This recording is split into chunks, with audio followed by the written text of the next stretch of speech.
प्यारे बच्चों नमस्कार। हिंदी व्याकरण के कंप्लीट नोट्स हैं वो ऑलरेडी आपके तैयार हो चुके हैं। इस वीडियो के अंदर मैं आपको हिंदी व्याकरण का जो सबसे महत्वपूर्ण टॉपिक है आपके लोकोक्तियाँ और इसके शानदार और बेस्ट नोट्स हैं वो इस वीडियो के अंदर मैं आपको देने वाला हूं।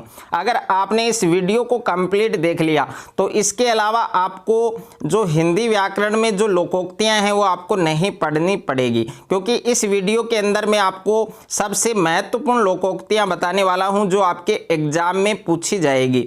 तो शानदार नोट्स हैं। अगर आप इन नोट्स को परचेज करना चाहते हैं तो इन नोट्स को आप परचेज कर सकते हैं, और अगर आप इन नोट्स को साथ साथ में अपनी नोटबुक में लिखना चाहते हैं तो लिख सकते हैं। और नोट्स परचेज करने के लिए जो स्क्रीन पर आपको नंबर दिया गया है 7297831166, इस नंबर से कॉन्टेक्ट करके आप ये नोट्स बाई कर सकते हैं। तो सबसे महत्वपूर्ण लोकोक्तियाँ हैं और इनका अर्थ और वाक्य में प्रयोग है वो भी आपको आप देख सकते हैं। तो सबसे पहले एक नंबर जो लोकोक्ति है वो आपको दे रखी है कि एक सादे सब सादे और सब सादे सब जाए।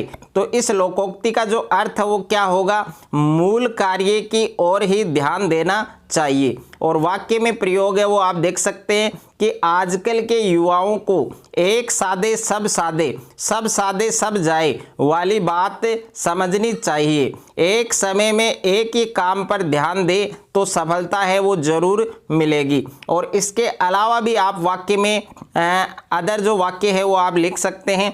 दूसरा लोकोक्ति आपको दे रखा है कि छोटा मुंह बड़ी बात। तो छोटा मुंह बड़ी बात, इस लोकोक्ति का जो अर्थ है वो क्या होगा कि छोटे व्यक्ति के द्वारा बड़ी बड़ी बातें करना। और इसका वाक्य में प्रयोग क्या होगा कि यह मत भूलो कि तुम एक छात्र हो और छोटा मुंह बड़ी बात करना शोभा नहीं देता। उसके बाद में तीसरी लोकोक्ति आपको दे रखी है कि अधजल गगरी छलकत जाए। अधजल गगरी छलकत जाए। तो इस लोकोक्ति का अर्थ क्या होगा कि कम गुण वाला व्यक्ति दिखावा बहुत करता है। जिसमें कम गुण होते हैं वो व्यक्ति सबसे ज़्यादा दिखावा करता है। और वाक्य प्रयोग दे रखा है कि भाई साहब पर देने को कुछ नहीं है और बातें हैं वो बड़ी बड़ी करते हैं। ठीक ही है, अधजल गगरी छलकत जाए। उसके बाद में 4 नंबर लोकोक्ति आपको दे रखी है और ये लोकोक्तियाँ बार बार आपके एग्जाम में रिपीट होती हैं। तो प्रादिन सपनेहु सुख नाही, इस लोकोक्ति का अर्थ क्या होगा कि जो व्यक्ति किसी के अधीन है उसे सपने में भी सुख नहीं मिलता। और वाक्य में प्रयोग है वो आप देख सकते हैं कि अंग्रेजों के जाने के बाद भारतवासियों को यह एहसास कि प्रादिन सपनेहु सुख नाही। और 5 नंबर लोकोक्ति आपको दे रखी है कि 9 दिन चले 2.5 कोस। तो 9 दिन चले 2.5 कोस, इस लोकोक्ति का अर्थ क्या होगा, बहुत धीमी गति से चलना।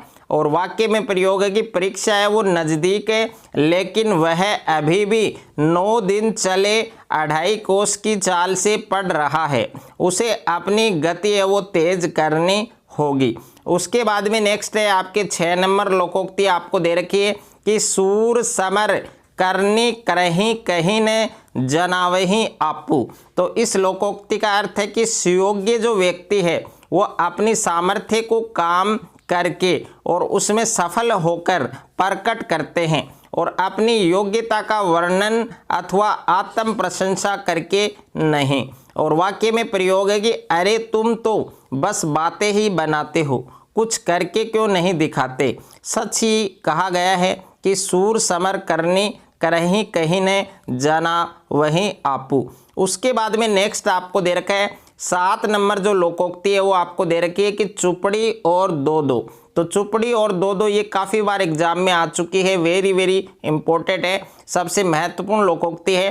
तो इस लोकोक्ति का अर्थ क्या होगा, इच्छित वस्तु 2 गुनी मात्रा में प्राप्त करना। और वाक्य में प्रयोग दे रखा है कि रामू ने परीक्षा में टॉप किया और उसे छात्रवृत्ति भी मिल गई और इसे कहते हैं चुपड़ी और दो दो। उसके बाद में 8वां दे रखा है कि हाथ कंगन को आरसी क्या।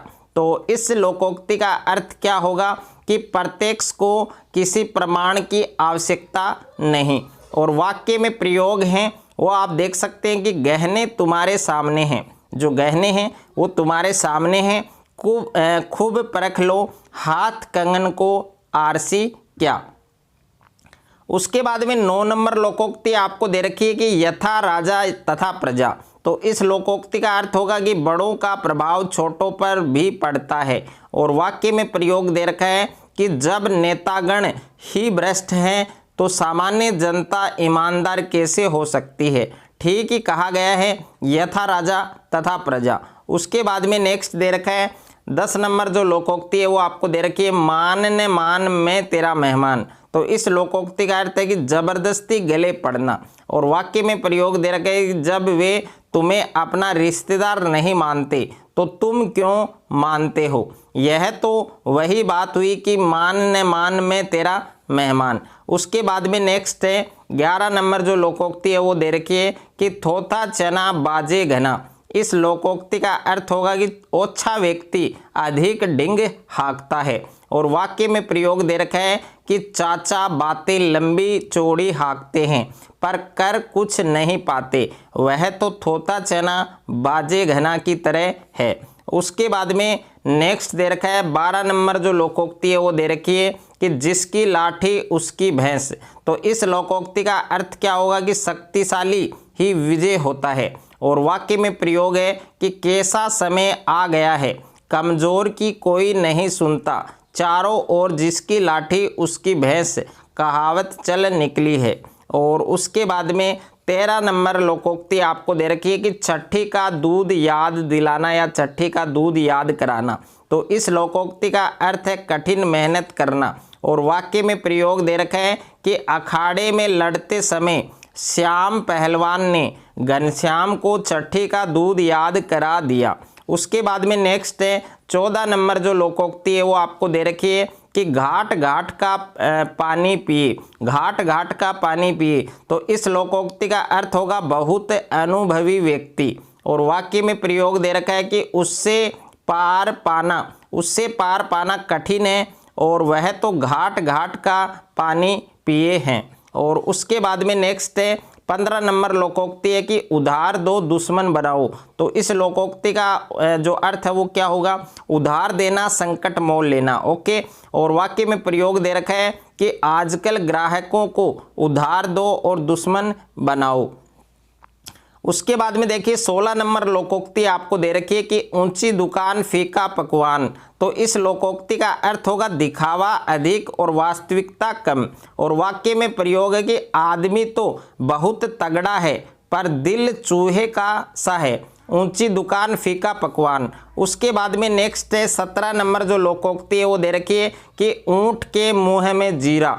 इस लोकोक्ति का अर्थ होगा आवश्यकताएं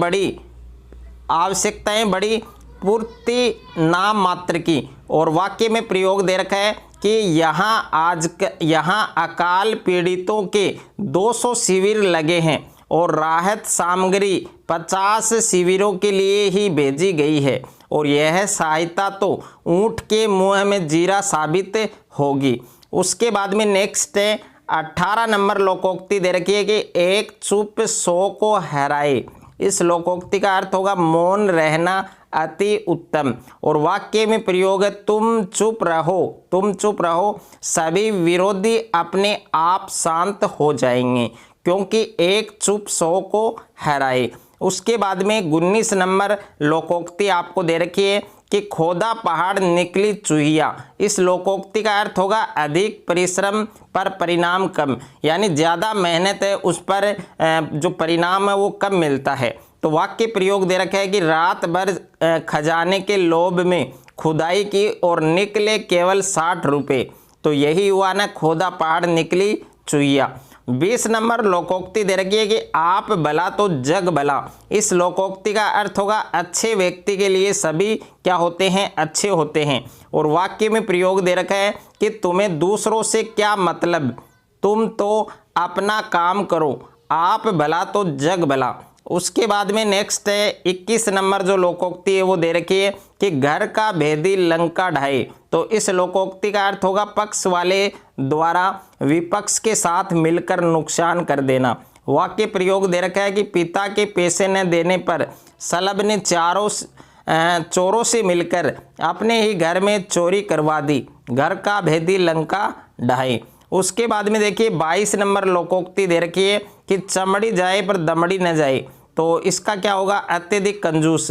और वाक्य में प्रयोग क्या होगा, इतना अधिक बीमार होने पर भी जयंत ने इलाज नहीं कराया, उसका सिद्धांत है चमड़ी जाए पर दमड़ी न जाए। और 23 नंबर दे रखा है पांचों उंगली घी में होना, तो इस लोकोक्ति का अर्थ है चारों ओर से लाभ ही लाभ। और वाक्य प्रयोग दे रखा है खालिद मकान का किराया ले रहे हैं, दोनों लड़के कमा रहे हैं, उनकी तो पांचों उंगलियां क्या है, घी में हैं। उसके बाद में 24 नंबर लोकोक्ति दे रखी है कि टक्के का सारा खेल। इस लोकोक्ति का अर्थ होगा धन की महिमा सर्वत्र है, यानी धन की जो महिमा है वो सभी जगह है। वाक्य में प्रयोग है कि आज कितने ही अपराधी अदालत से बाइज्जत बरी हो जाते हैं, टक्के का सारा खेल है, यानी पैसे का सारा खेल है। और 25 नंबर है कि 3 लोक से मथुरा न्यारी, तो इस लोकोक्ति का अर्थ होगा सबसे अलग व्यवहार।